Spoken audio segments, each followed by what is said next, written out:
Olá pessoal, estou aqui para falar um pouco sobre Pokayoke. Pokayoke é uma palavra que significa a prova de erros.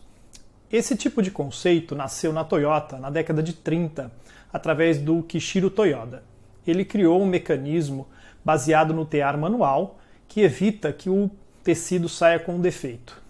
Esse é um conceito que faz parte do Jidoka, que é um dos pilares conceituais do sistema Toyota de produção.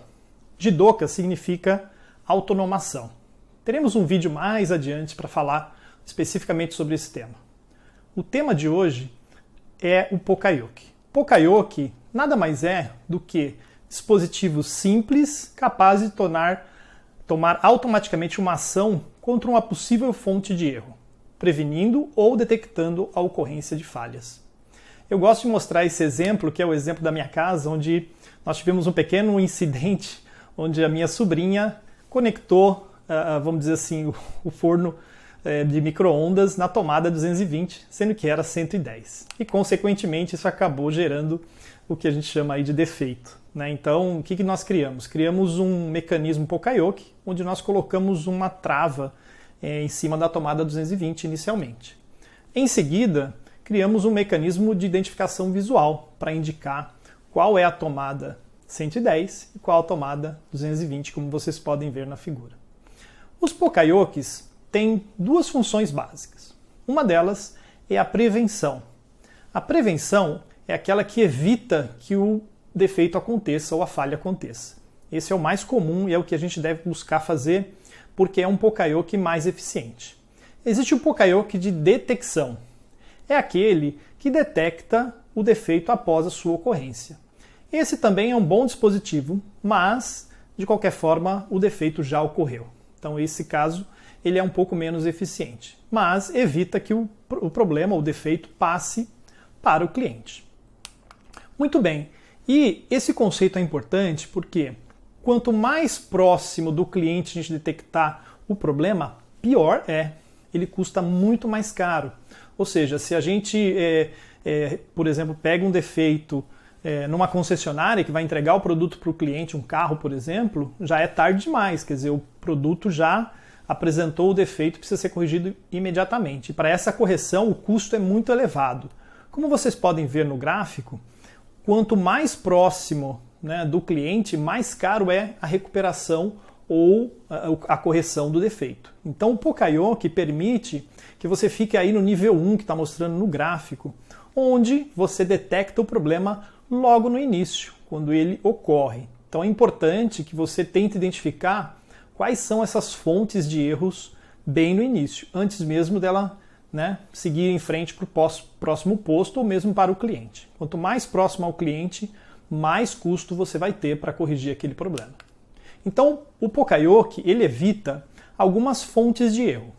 Quais são elas? Omissão de processamento, erro de processamento, erros de preparação de produto, esquecimento de material, materiais incorretos, processamento de produto incorreto, erros de operação, erros de ajuste de máquina e também quando você tem ferramentas mal preparadas. Então, esses são os tipos de defeitos que o Pokayoke permite identificar antes que ele gere realmente um problema mais adiante. O nosso dia a dia está cheio de Pokayoke. Você pode não conhecer com esse nome, mas muitas vezes isso está no nosso dia a dia. Por exemplo, você vai comprar um produto ou fazer uma reserva, geralmente ele pede para você digitar o seu e-mail e em seguida pede para você digitar novamente esse e-mail, ou quando você digita errado, o próprio sistema já mostra que você digitou um código errado. Então esse é um sistema muito voltado na área administrativa, área de sistemas também. Outra coisa, quando você vai fazer uma compra de um produto pela internet, eles pedem para você digitar o CEP. E percebam que quando ele faz isso, ele aparece geralmente um teclado só com números, porque o CEP só tem esses componentes que são os números, ou seja, ele não permite você entrar com letras. Então é muito interessante porque já faz parte do seu dia a dia. Agora, existem outros tipos de Pokayoke. Por exemplo, quando você vai ligar um pendrive no computador, ele basicamente é um Pokayoke. Você não consegue encaixar ele na posição incorreta. É um Pokayoke muito eficiente.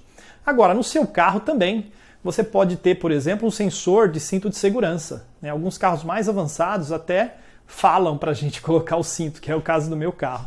E também há sensores de proximidade que você tem no seu veículo que permite com que você consiga identificar se está se aproximando de um obstáculo ou não. Então esse também é um tipo de Poka-yoke para evitar colisão. E, claro, existem outros, né? Aqueles que permitem acender o farol quando está no escuro e aquele que trava as portas quando o carro está andando. Ou seja, no seu dia a dia, provavelmente antes de chegar no seu trabalho, você já usou vários Poka-yokes do seu automóvel. Então essas são algumas possibilidades, né, de Poka-yoke. Agora, como é que você deve implementar isso? Existem algumas recomendações. A primeira delas é você identificar qual a causa raiz do problema. Primeiro, tem que se identificar isso usando o 5porquê, o Ishikawa, algum mecanismo de análise para você identificar efetivamente a causa. Depois, realize o brainstorming para identificar como detectar aquela causa. Né? Existem hoje mecanismos tecnológicos muito avançados, inclusive com inteligência artificial, que permite identificar um problema antes mesmo que ele ocorra. Quantifique o ganho disso, ou seja, quanto você vai evitar de custo adicional para o seu negócio e, consequentemente, você vai conseguir justificar o investimento. E implemente o dispositivo de Poka-yoke, que é a última etapa, penúltima etapa, né? Onde você vai instalar esse Poka-yoke e depois você vai para a última etapa, que é medir o desempenho, né? O resultado desse Poka-yoke. Caso você tenha alguma dúvida, fale conosco. Nós estamos aqui para ajudá-lo a implementar esse conceito na sua empresa. Não esqueça de nos seguir nas redes sociais, né? Estamos aí presentes em todas elas e contamos com você para fazer parte da nossa rede e da nossa comunidade. Muito obrigado.